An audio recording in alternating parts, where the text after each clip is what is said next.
Here at Ignite Leadership. I am the Director of Leadership Strategies, and I am excited to talk to you guys today. Not going to take too much of your time, but I just wanted to introduce a little new format that I'm going to be putting out there with my team called Leadership Journeys, where I will be discussing exactly what that is, my leadership journey, what built me to this point now, to where I'm a co-founder of a leadership development company, and also just my life's journey as a young man, going up the rankings of companies, also just being a leader to my peers in several situations that I've been in my actual life. A lot of these um, areas that I've developed from come from 10 core principles that I follow.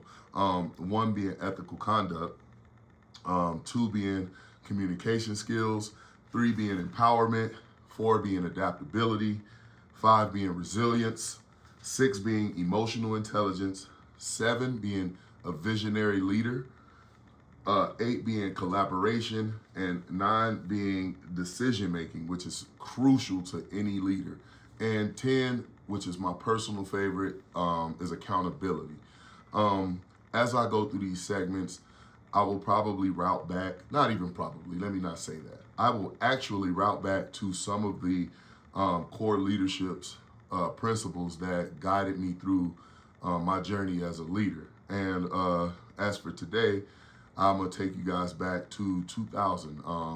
Yes, the year 2000. I'm that old. Yeah, when I first moved to Florida from Chicago, where I was born and raised, I was a young man at around 15 years old, getting ready to go into high school from the year 99 into 2000. And when I moved to Florida, it was a culture shock because from where I am from in Chicago, it's a whole different type of energy and environment that I was growing up in. So when I was in Chicago, I didn't have a lot of diversity. I was around a lot of the same people that I grew up with from a young kid up until the age that I was before I left.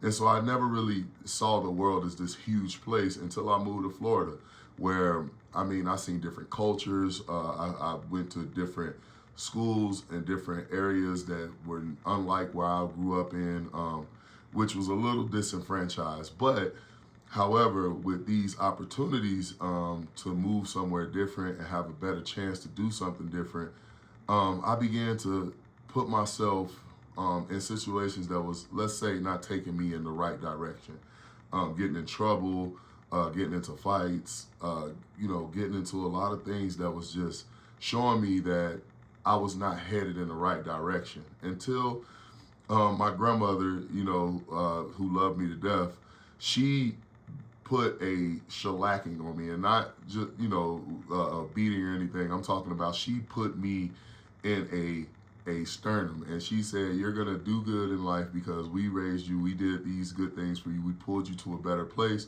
We expect nothing but good things coming from you." And this is from both my grandmother and my grandfather. Rest in peace to my grandfather. But they gave me an opportunity to see the opportunities that I had before me. So what did they do? Well, I went to a newer high school where I moved to in the district with my foster mom at the time. And so when I got to this new district, um, my grandmother was, right there. She was putting me through the ringer. She's like, "You're gonna do better. I need to see a lot more value coming from the way we raised you." She's like, cried in front of me at my high school, like, me and your grandfather, we took you away from a life in Chicago to bring you here for a better life, and we want you to capitalize on it. And at the time, I understood them, but I didn't see the benefit until I actually started engaging in other things. And so she came to the school, she put me in football, which wasn't one of my wishes because I'm a huge basketball. I'm a Lakers fan, but I'm a huge basketball fan. So when she just threw me into football, I didn't understand it.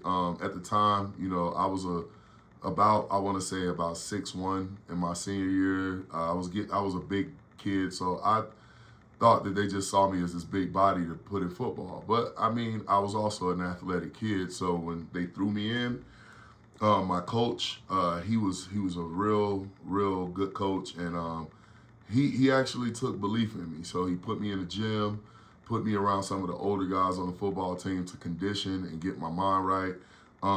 And one of the biggest things that I can say, and this is going to go to one of my core values, was that my football team made me feel so empowered. And that's key principle number 3, empowerment.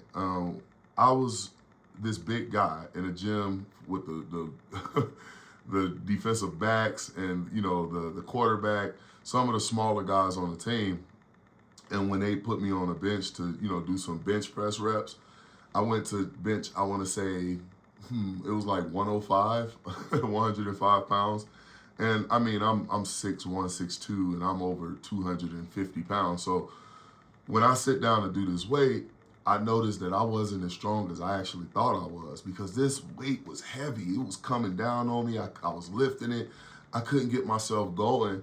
And so I had one guy, and I'm going to mention him by name because he's still a guy I respect and a good friend to me. It's Charleston Coney. He was one of the defensive backs on our team. And Charleston, I mean, this guy, he grew up with a strong dad, brothers, sisters, and things like that. And so I immediately like connected with this guy, and like he was always empowering. Like when I would sit down and do the weight, he like, "Hey Bogan, don't worry about who's seeing you in the gym. Just keep working your form and your technique, and making sure that you stay consistent and increasing the weight as it gets lighter." So in a week or two's time, I'm pushing and I'm failing a lot, but then I eventually started hurting and going home, getting rest, coming back. And then I noticed that like I was starting to get stronger, and that sparked something in me because it made me, it just made me drive harder to get stronger. I stuck by Coney because he seemed to be one of the only people on the team at the time that didn't judge me for being a big boy, or didn't make fun of me for being weak or anything like that. At the time, he encouraged me, empowered me to step myself up. So that's what I did. And this is where things kind of took an interesting turn, because I was big. So I had a lot of potential from the offensive line, Coach Myers. He told me that he was going to try me on varsity. This is my freshman year. So I go up to varsity, and I'm around guys who are seniors, sophomores, a lot of guys older than me. And so I'm trying to fit in, but I noticed that I just wasn't as mature as these guys. So obviously, like, game days or practice days, I kind of stayed to myself, but I still tried to work out with the groups until we had a game. It was one of our first games against a school called Alonzo. And Alonzo was a new school, so you can pretty much take that these guys weren't, how should I say it? They weren't the greatest team, but they had a young team. But going against a team like ours, which we had a lot of returning veterans, we had a lot of guys that were D1 and getting ready to go to the next level. So we pretty much had a game where we really demolished these guys. I'm talking about, I think we beat, the ending score was like 66-7. Like they scored one touchdown. So anyhow, before I digress, as I'm sitting on the bench, because I wasn't a starter, I'm a rookie, freshman. I feel like I've been working out with Charleston. I've been in the gym. I've been proving myself, but I didn't realize how things worked. I just assumed because I was on the team that I would eventually get into a game, especially a game where we're completely like going like destruction mode on the team, right? But that's not what happened. Instead, I stayed on the bench the whole time. We had about 2 minutes left in the fourth quarter. It was probably a little bit more time on the clock. I can't remember. This is 20 years ago. But I do remember, going up to my coach, and I'm like, "Coach, we're up by a lot. Can I get in?"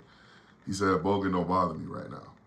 And so I got an attitude. I was like, "This is bullshit," and then I walked off, and he heard me, and he called out my name, Bogan. I ignored him, and I pouted, and I took off my shoulder pads. I threw it down. I took my helmet. I threw that. Like, I was just mad. So I went and sat down. A couple of my teammates came up, and they were being encouraging, like, "Hey, Bogan, like, you got to be bigger than this. The game is about more than just you getting out there getting your shine." A lot of them was giving me good advice, but obviously, you talking to 15-year-old me. What am I like? Man, I don't want to hear that. Like, man, I don't want to hear that, man. I've been working out. I've been doing this, and he gonna sit me out. So, game ends. I didn't get any PT that first game. I was very upset. So we on a bus. A few of the guys on the bus, kind of told me like, Bogan, you got to be more mature. Like, that's not how you get playing time. I'm like, I don't care. Like, I've been working hard. I deserve.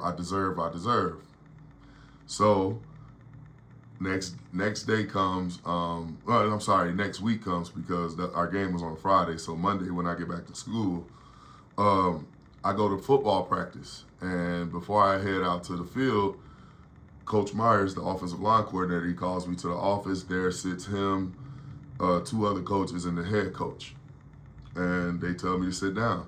So instantly, my heart is tanking because I know I'm in trouble. Because I had a couple of nights to think about what I had done.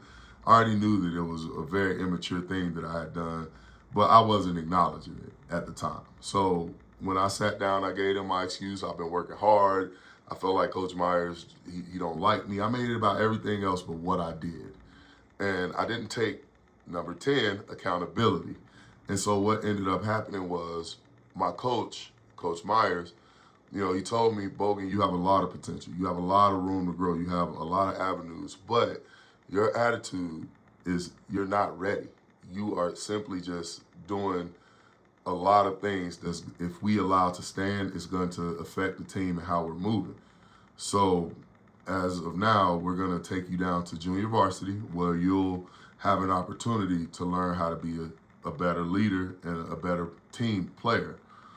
And boy, did that upset me, because what, JV? What? I'm this big, like, and I'm not saying this to my coach. I'm just thinking this in my head. So I take what they say to me with a grain of salt. Of course, I was very upset.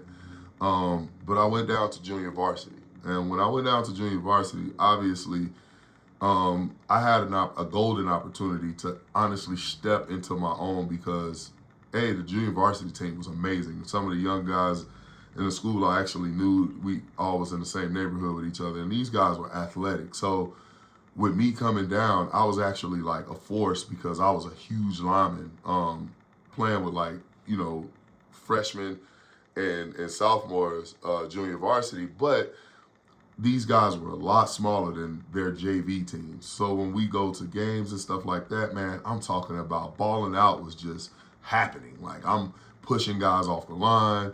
I'm recovering fumbles if they happen. I'm doing everything. Sometimes even playing both ways. But our JV team, eventually, I think we only lost one game. And I think we only played 8 or 10 games. It's so long, I can't remember.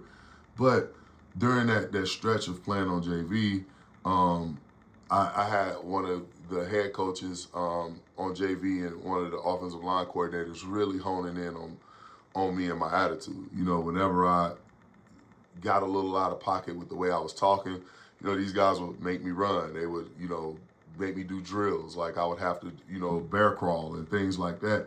Things that I did not want to do, but I had to learn. And I had good, strong minded men working around me, coaches that empowered me. They saw the best in me, and they didn't give up on me. And so with that happening and me going down to JV, and becoming a leader, because on the line I was obviously one of the bigger guys. I had a lot of strength and things that I learned from Charleston. So when we was hitting the gym with these guys, I was teaching them everything that I had learned. And then I found the quality of leadership and being able to help people with the information that I acquired through my hard work. And so that was probably the kickoff of me wanting to become a leader, wanting to be an intentional leader with the things that I teach, the things that I know. and my growth. And so for the biggest part of my high school career playing football, although I didn't want to play football, I fell in love with my team. I fell in love with my teammates. I enjoyed the game. And I did a lot in the first couple of years to prove that I wasn't just going to come in and be a liability, or I wasn't just coming in to be a selfish person who wanted my own shine. Um, but going back to it, my JV season ended. Um, Five of us got picked to go up to varsity. I got picked amongst the other five guys that got picked. And when I went up to varsity, different mind state. I mean, at practice, I'm early. I'm out there ready to do conditioning drills. I'm not crying or complaining about anything. We had probably about maybe 3 or 4 games left before the playoffs had started. And I patiently just stood on the sideline. I was rooting for my team. I didn't complain about playing time. And like two of the games I like played, I didn't get any kind of field time, but when the game was over, went out to the field, shook the hands of the other players, kept my head up. I didn't think about wanting to play more so than just supporting my team. And then we had a game against this another school. I want to say, I don't remember, so I don't want to dig too deep. But we had I think it was our second to the last, or maybe our last game of the season, and we had got ahead of these guys by like 40 points because we had a really good team and a great running back. So when when we got to this game, we had got up about 40 points. I hear my name, Bogan. I'm like, yo, yes sir. What's up, coach?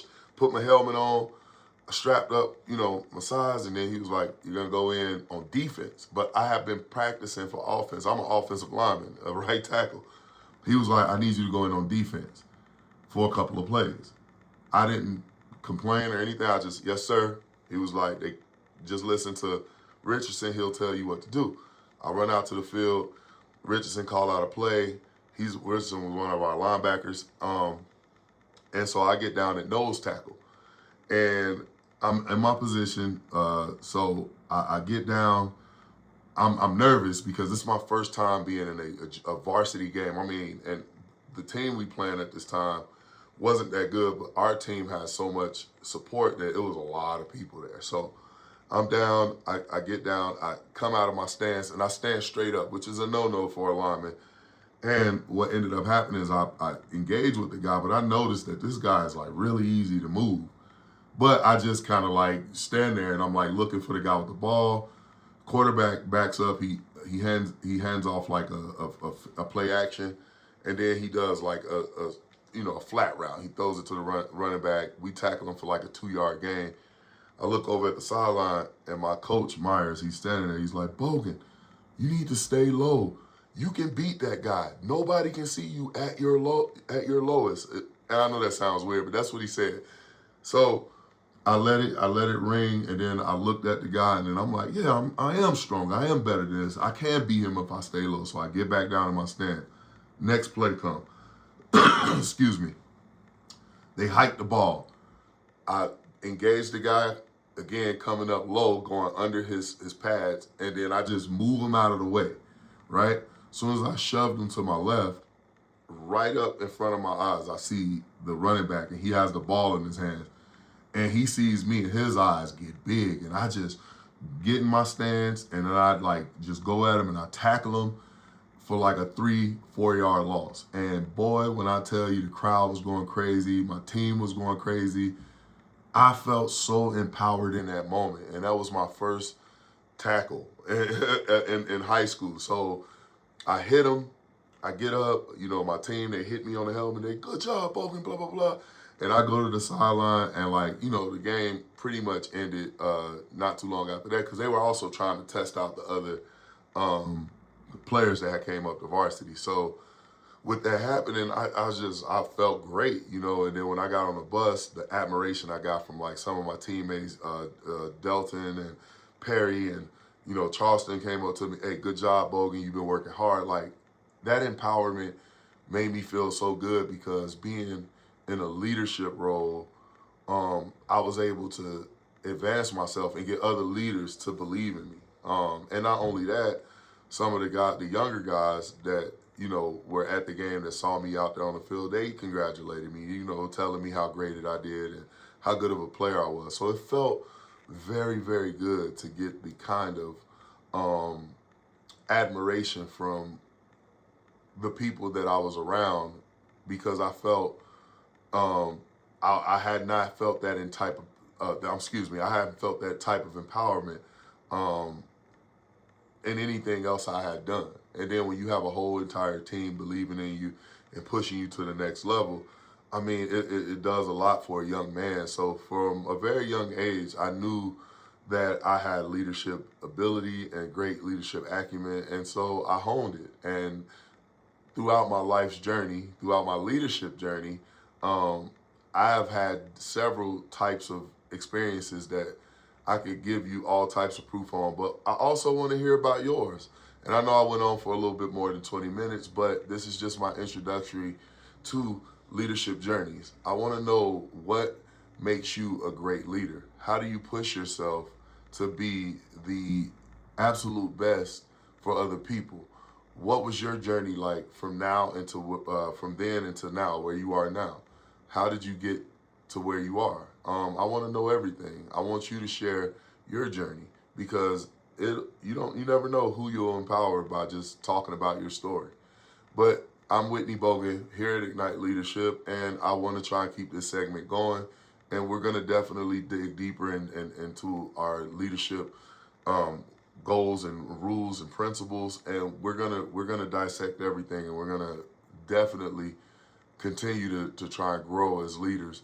And please just think about your story, and we'll talk as soon as we can. Have a good day, and remember, ignite your potential, or at least let us ignite your potential.